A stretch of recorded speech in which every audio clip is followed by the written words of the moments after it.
where Rogan's strategy becomes powerful is unfiltered authenticity and admitting your ignorance. This basically separates Rogan from every polished podcaster in the market that you can think of. Rogan is genuinely not an expert on most topics. He doesn't hide it too. When a neuroscientist comes on, Rogan might say, I barely passed high school science.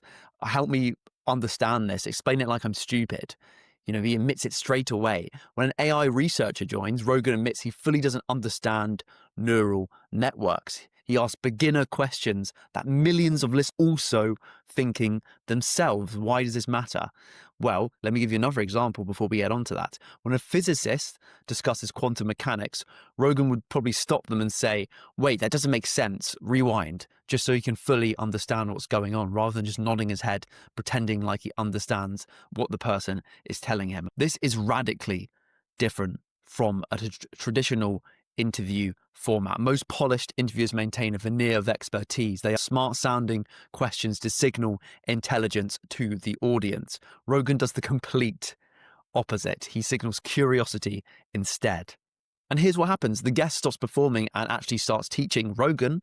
And as a consequence, the audience, they feel like they're helping someone understand something rather than defending their ideas against a smart interviewer that thinks they know best. Rogan's comedy background is actually crucial here. Comedians spend thousands of hours in front of audiences learning to read the room. It's one of the most important parts of their job, right? They know when someone is genuinely curious versus when they're being performed at.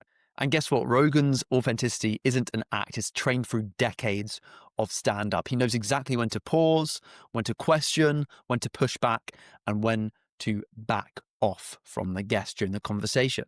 Let me give you a specific example. In Rogan's episode with Elon Musk about Neuralink, Rogan could have asked technical questions about neural interfaces, and instead he says, so if I get this implant, will I have instant access to information? Like, will I just know calculus? It's a simple question, almost naive, right? But it reveals the core thing the listener wants to understand. How does this actually affect me? Musk's answer is way more engaging than if Rogan had asked, can you explain to me the electrode array resolution and signal to noise ratio?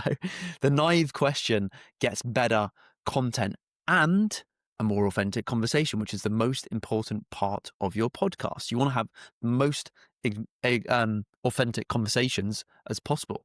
That's basically the goal, right? So here's what you need to do immediately. When you're prepping for your next podcast interview, remove 50% of your smart questions that you've prepared. Replace them with genuine curiosity questions. Let me give you a few examples of genuine curiosity, simple questions that don't try and make you sound pretentious or smart when you might not know loads about the topic. So a few examples of this could be, I don't understand how that actually works practically. Can you give me a specific example? Or when did you first realize you were wrong about something in your field? These are all questions you could ask to the guest. And what scares you about where this is heading? Explain this like I know nothing about the field you're talking about or about your field. Or can you explain this to me like I'm a 5-year-old or a 10-year-old? These are really simple questions, and it does 3 things. First, it makes the guest relax. They don't feel like they need to defend their expertise against a hostile interviewer. And secondly, it makes your conversation way more relatable. Listeners hear questions they're also wondering, which is validating and obviously rewarding for them as well. It's the worst when you're listening to a podcast, they're talking about a really complex topic and they just go straight balls deep into the deep end without explaining the simple questions and without answering questions that many of the guests probably have in them as they're listening. And them questions are usually the most obvious, simple questions that seem stupid, but are actually really, really important, especially if you want to get higher attention on your podcast and keep the listeners engaged. And guess what? Also, this creates better clips.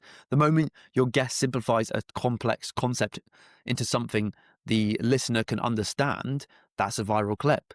And notice what I did as well. I just used the tactic I was explaining. I admitted I don't have all the expert level interview techniques. I asked you to consider beginner questions. I made the complex tactic simple for you by breaking it down into examples that you can now use yourself. That's because the tactic about authenticity has to be authentic itself, right?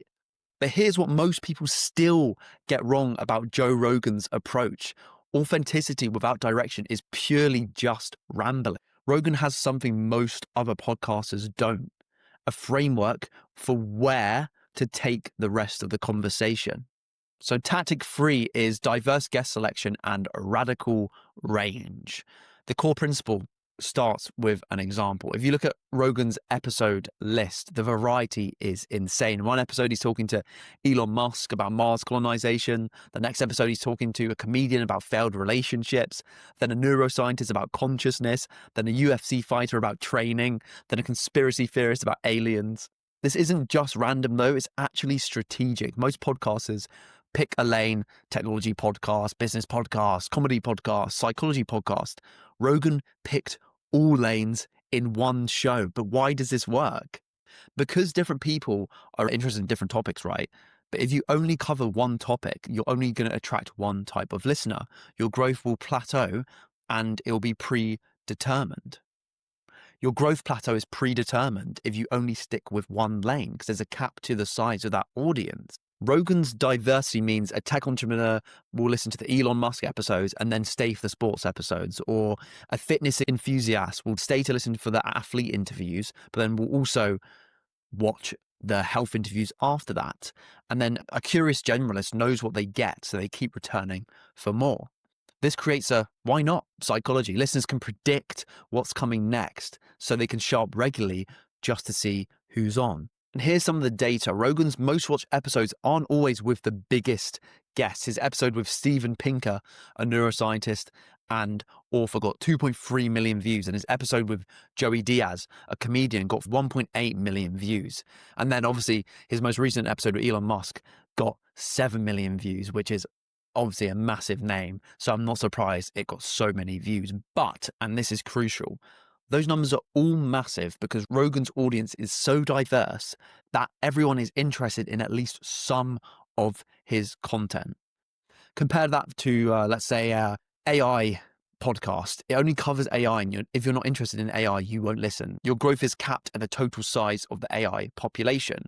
Rogan's growth is capped by the size of the curious population, which is much, much larger. A lot of humans are curious, and that explains why Rogan has such a big podcast following. But here's what separates Rogan from random chaos. He's not just booking anyone, right? He's booking people who have at least one of 3 qualities. They're an expertise in something that people wonder about, for example, science, health, space, technology, politics, or they have a unique life experience, celebrities, athletes, explorers, or they have controversial or contrarian ideas, people who challenge conventional thinking. He's had many of those on, and they have some very, very interesting episodes. Any guess who at least one of these traits is potential content for Rogan to interview. So, implementation. Create categories for these potential guests. You're going to aim for variety within these categories, not sameness. Category 1 is expertise based.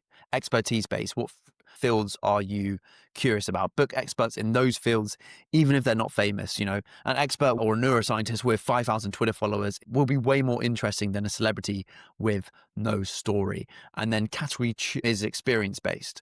Who has done something unusual, not necessarily famous though. The person who started a business in prison, the athlete who came back from injury, the artist who broke into galleries as an outsider. These are all people with interesting stories to tell, and therefore will create a beautiful podcast conversation for you and with you. And then category 3 that you should target is ideas based. Who is controversial or contrarian ideas that challenge convention and wisdom in your audience as well? They don't necessarily have to be controversial. They just have to be different and go against the grain. They're always very interesting people to talk to and to listen to. Then create a booking goal. Get 50% of your guests as expertise coming from category 1, 30% as experience based coming from category 2, and then 20% from category 3, which is people with contrarian ideas. This ensures that diversity whilst maintaining a coherent vibe that's not just random chaos. You know, people will be expecting some sort of continuity. So if you just keep overlapping these different categories at that ratio, people will still be surprised and therefore rewarded, but also know what to expect to some degree when they go onto your channel to listen to more episodes.